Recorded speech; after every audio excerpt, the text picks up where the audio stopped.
እውነት ወላሂ ነው የምላችሁ እንደ ዛሬ ከፍቶኝ አያውቅም ይመስለኛል። እውነት በብዙ ነገር እከፋለሁ። የምከፋው ግን በስደተኛ እህቶቼ ነው እና በጣምም ደንግጬም አልቅሼም አላውቅም።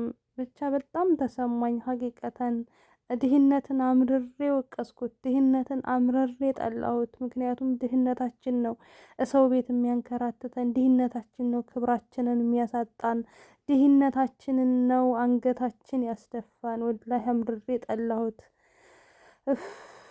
አሰላሙ አለይኩም ወረህመቱላሂ ወበረካቱ። ውድና የተከበራችሁ የተወደዳችሁ የሉሊቱ ቤተሰቦች እንደምን አላችሁ? እንደምን ቆያችሁ? እንደምን ሰነበታችሁ? ከኔ ጋር አልሐምዱሊላህ ረብል ዓለሚን ሁሉ መልካም፣ ሁሉ ሰላም ነው። ለዚህ ዩቲዩብ ቻናል አዲስ የሆናችሁ ላይክ እና ሼር ሰብስክራይብ እያደረጋችሁ ቤተሰብ እንድትሆኑ በትህትና ጠይቃለሁ ማለት ነው። ውዶቼ ማሮቼ ከክፉ ነገር ሁሉ አላህ ይጠብቃችሁ። እንደዚሁም ክርስቲያን ወገኖቼ ሰላም ሰላም ብያለሁኝ። ምስሉ ላይ የምትመለከቷት እህታችን ወላሂ አንጀቴን ነው የበላችሁ። ጾታዊ ጥቃት ደርሶባታል። ስደትን አምርሬ የጠላሁት አምርሬ የወቀስኩት ሀቂቃ ማለት ነው። ስደት ማለት ክብራችሁን፣ ማንነታችሁን፣ ደስታችሁን፣ ሁሉ ነገራችሁን ነው መስዋዕትነት የምትሰጡት፣ መስዋዕትነት የምትከፍሉት። ይቺ ልጅ እንግዲህ ገና ወጣት ናት። 19 ዓመቷ ነው። ወጣትነቷን ተደስታ ተጓደኞቿ ጋር ስቃ ማሳለፍ ነበረባት። ሁላችንም ማለት ነው ማሳለፍ ነበረብን። ነገር ግን ቤተሰቦችን ላሳልፍላቸው፣ ቤተሰቦቼ እስኪ በእኔ አንገታቸውን ቀና ያድርጉ ብላ ተሰዳ መጥታ፣ ነገር ግን የገጠማል ነገር ሌላ ነው። በእርግጥ በጣም ብዙ እህቶች አሉ እኮ ወላሂ። በውስጥ ደግሞ አንዲት እህቴ እንደዚሁ አናግራኛለች። ሰውየው እያስቸገረኝ ነው ሉሉ ምን ላድርግ አለችኝ። ወላሂ እኔ ምን ላድርጋት? እኔ የምችለው የነገር የለም። ብችል እንደው እንዴት አድርጌ በረዳዋት? የምሬን ነው የምላችሁ። በቃ ከህሌና ጸጸት ሁላ ትድናላችሁ። የሆነ በቃ ደስ ይላችኋል ብትረዱ። ሰውን መርዳት የመሰለ ነገር የለም። ግን አልችልም። እንዴት አድርጌ ልድረስላት? እንዴት አድርጌ ልገዛት? በምን በኩል? አሁን ይችልኝ ጾታዊ ጥቃት ደርሶባታል በመዳሟ ባል ማለት ነው። ግን እስቡት፣ ደብድቧታል፣ መቷታል። አንድ ቤት ውስጥ ተዘግቶባት ነው ያለችው። መዳሚቷ ስራ ስተመጣ ድረስ ቤት ውስጥ ዘግታባት ነው ያለችው። ቢሮዎቿ ስደወልላቸው አያነሱም። ደላላው ያውቃል። 60 ሺህ ብር ከፍላ ነው የመጣችው። እሰቡት እንግዲህ 60 ሺህ ብራቸውን ተቀበሉ ወደዚህ ስትመጣ። ከዛም በኋላ ግን የእሷ ደህንነት ምናምን አያሳስባቸው፣ የእሷ እንደዚህ መሆን አያሳስባቸው። ምን አገባቸው? አንደኛውኑ ብራቸውን እጃቸው ገብቷል። ብራቸው እጃቸው እስከሚገባ ድረስ ግን የሚሰጧችሁ ማባበያ ይሄን ያህል ነው። በቃ ተመችቶሽ ደልቶሽ በቃ ደስ ብሎሽ ነው የምትኖሪው፣ እንደዚህ ነው እንደዚህ ነው እንደዚህ ነው ነው ብለው ጀንጅ ነው የሚልኳችሁ። ጀንጅ ነው ከላኳችሁ በኋላ ግን እዚህ የምታዩት የምድርና የሰማይ ያክል ርቀት አለው ማለት ነው። ስደት በጣም ከባድ ነው። ከምንም በላይ ግን ክብርን ማጣት በጣም ይከብዳል ሀቂቀተን ማለት ነው።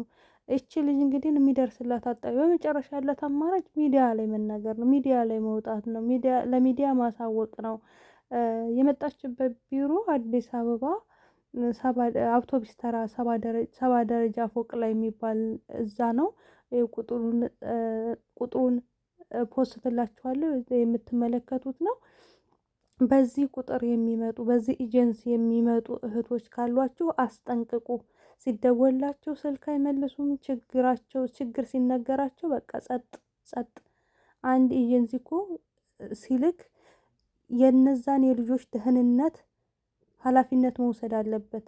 እቺ ልጅ ጾታዊ ጥቃት ቢደረግባት፣ እቺ ልጅ ችግር ቢገጥማት፣ እቺ ልጅ የምፈልገው ነገር ቢኖር የዚህን ኃላፊነት ወስዶ ነው የሚልከው። እነሱ ግን አይደለም፣ ብራቸው ነው የሚያባረሩት። ብራቸው ብዙ እህቶች በየሚዲያው አንዴ ራሳቸውን ስተው አንዴ እረ ስንቱ ነገር። አሁን ይቺ እህቴ ሰውየው ሲጀምረኛለች መርፌ ያስቀብረሻል ብሎ እጄን ቼክ ለማድረግ እንትን ሲል ንጥቅ አድርጌው ሄድኩ አለች። ከዛ ለምን እንደዛ አደረግሽ ብሎ በጥፊ መታት። ከዛም በኋላ ደግሞ ያው ጾታዊ ትንኮሳ። ሰው ወንድ ልጅ እርቃኑን ሆኖ ነይ መሳጅ አድርጊኝ አይከብድም? እቺ ላይ ለቋንቋው አዲስ ናት፣ ለሀገሩ አዲስ ናት። የምታውቀው ነገር የለ፣ ስለ አረብ ሀገር የምታውቀው ነገር የለ። ብቻ እህቶች በዚህ ሁኔታ ላይ ያላችሁ፣ በዚህ ሁኔታ ላይ እያሳለፋችሁ ያላችሁ እህቶቼ አላህ ይድረስላችሁ። አላህዬ እሱ ይድረስላችሁ፣ እሱ ይሸፍናችሁ፣ እሱ ከክፉ ነገር ሁሉ አላህ ይጠብቃችሁ። ዱዓ አድርጉ እና ከዛም በኋላ በእርግጥ እሷ አለማወቋ ልጅነቷ ምናምን ነው እንጂ እውነቴን ነው የምላችሁ ነገርያቸውን አንዴ ጧ ብታረገው ሁለተኛ ድርሻ አይልም አጠገቧ ሀቂቃ ማለት ነው። ግን ገና ልጅ ናት፣ ትደናገጣለች። በዛ ሰዓት ደግሞ ትፈራላችሁ። የሰው ቤት ነው፣ የሰው ሀገር ነው፣ ወጥታችሁ አታውቁም። በጣም ብዙ መደናገጦች አሉ። ነገር ግን እህቶቼ እንደዚህ የሚያጋጥሟችሁ ከሆነ እውነቴን ነው የምላችሁ ቆራጥ መሆን አለባችሁ። ማንም አይደርስላችሁም። ቢሮ ደላላ ምናምን ብትሉት እነሱ ብራቸውን እጅ ካረጉ በኋላ ዘውር ብለው አያዋችሁም። ስለዚህ እንደዚህ የሚተናኮሷችሁ ከሆነ ነገር እጃቸውን ጧ አርጋችሁ ምቷቸው ማለት ነው። ከዛም በኋላ ድርሽ አይሉም እናንተ ጋር፣ እናንተ አጠገብ ዝር አይሉም። ምክንያቱም የእነሱ ደግሞ ይመቻል፣ የሚለብሱት ቀሚስ ነው ጀለብያ ስለሆነ ያን ያክል አያስቸግራችሁም። ጧ አርጓቸው ማለት ነው። በቃ ምንም አማራጭ የለም፣ ምንም አማራጭ የለም። እና ይሄንን ነው የምላችሁ ውዶች ማሮቼ። አላህ ይጠብቃችሁ በያላችሁበት ዓለም ዳርቻ። ሀቂቀተን በጣም ከባድ ነው። ዛሬም በውስጥ ላይ ያናገረችኝ እህት ያለች እንደው እሷ ደግሞ ምን እንደምትሆን አላህ ይወቀው፣ አላህ ይድረስላት። ስደት ላይ እንግዲህ ይሄ ሁላ ነገር ተችሎ ነው፣ ይሄን ሁላ የሰዎችን ጸባይ ተችሎ ነው። በየቤቱ ስንት አይነት የሰው ጸባይ አለ፣ በየቤቱ በተለይ አረብ ሀገር ላይ እንደው በሰላም ላሳፍርሽ አለችሽ መዳም፣ ወደ ሀገርሽ ነው ምልክሽ የምትልሽ መዳም ካለች እሷ እንደውም ጥሩ ሴት ናት፣ መልካም የተባረከች ናት ነው የምለው። ምክንያቱም በሰላም ሀገርሽ ክብርሽን ጠብቀሽ ሳትዋረጂ ሳትጎድፊ አይምሮሽ በሽተኛ ሳይሆን በሰላም ሀገር መግባት ትልቅ ነገር ነው። እንደ ትንሽ ነገር አትዩት፣ ትልቅ ነገር ነው። ምክንያቱም ስደት ትደርሻለሽ፣ ትሰደጅበታለሽ፣ ትሄጅበታለሽ። ያው ድህነት አይደለም የሚያባርርሽ፣ ድህነት በራሱ ያባርርሻል። ትበሪበታለሽ፣ ትሄጅበታለሽ፣ ትሰሪያለሽ። አላህ ነገ የተሻለ ነገር ሊሰጥሽ ይችላል። እና በሰላም ላሳፍርሽ፣ በቃ አገርሽ ነው ማሳፍርሽ ካለችሽ እሺ አመሰግናለሁ ነው ልት የሚገባው። ምክንያቱም ብዙ እህቶች የአይምሮ በሽተኛ ሆነው ገብተዋል። በሰላም ተሸኝተው ሰላም ግቢ ተብለው ተሸኝተው ገብተው የአይምሮ በሽተኛ ሆነው ተመልሰው ቤተሰብ ላይ ናቸው። አብደው ተመልሰው ቤተሰብ ላይ ናቸው። ህይወታቸው አልፎ ተመቃብር በታች ናቸው። እንደዚህ ክብራቸውን ተነጥቀው በጣም ብዙ ነገር አለና ላሳፍራችሁ አሳፍርሻለሁ የምትላችሁን ሴትዮ አክብሯት ነው የምለው፣ እንደኔ ማለት ነው። ካለው አንጻር ካለው ችግር አንጻር እያየን ካለነው ችግር አንጻር ከዚህ አንጻር ስለዚህ ልትመሰገን ይገባታል ብዬ ነው የምለውና ክፉ ሳይነካችሁ በሰላም ለሀገራችሁ ያውቃችሁ። ቤተሰቦቻችንም እንደው አላህ የተሻለ ነገር ይስጥልን። ሀቂቃ ድህነት ከባድ ነው። ድህነት ብዙ ነገራችሁን ያሳጣችኋል። ድህነት ከሰው እንዳልተፈጠራችሁ ያደርጋችኋል።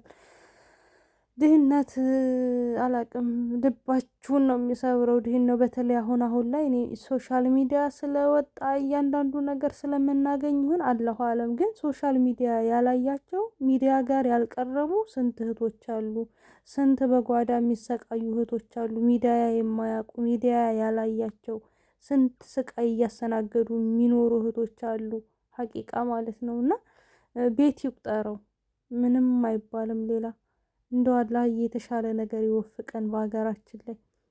እና ስንት እህቶች እየተሰቃዩ የሚኖሩ አሉ። እነዚህ እድለኛ ሆነው ምናልባትም እድለኛ ሆነው በደላቸው ለህዝብ ደርሶላቸዋል። ህዝብ ጋር ሲደርስ ደግሞ ህዝብ ያዝናል። ሼር እንደራረጋለን። እነዚህ ሰዎች እንዲጠየቁ በህግ ይደረጋል። ብዙ ነገር እና ግን እነዛ ሚዲያ ያላያቸው እህቶች ግን በቃ ማንም የታፈነ ጩኸት፣ በቃ የታፈነ ድምጻቸው ታፍኖ ማንነታቸው ሁሉ ነገራቸው ታፍኖ ይኖራሉ ማለት ነው፣ ከሰው እንዳልተፈጠሩ ሆነው። ነገር ግን እነዚህ ሚዲያ ያገኛችሁ እህቶቼ ተመስገን፣ ቢያንስ የተወሰነ ቢሆን ከህዝቡ ፍትህ ያገኛሉ። ህዝቡ ዝም አይልም። ደላላው ዝም ሲል ህዝቡ ዝም አይልም። የቢሮዎቹ ክፋት በራሱ ጊዜ ይወጣል። አንዳንዴ በደል እኮ ሲበዛም ይገነፈላል። ገነፈለ ዙልም በዝቶ ማለት ነው። እና እላችኋለሁ ውዶቼ ማሮቼ፣ ላይክ እና ሼር ሰብስክራይብ አድርጉ። በሌላ ቪዲዮ ተመልሰን እንገናኛለን። ይሄ የውዴታ ግዴታ ነውና ብዙ ልጆች ጋር ሼር ልታደርጉ ይገባል። ራሳችሁን ይጠብቁ፣ እናንተም ራሳችሁን ጠብቁ። እወዳችኋለሁ፣ አከብራችኋለሁ። ላይክ ሼር ሰብስክራይብ አድርጉ። ሰላም አለይኩም ወራህመቱላሂ ወበረካቱ።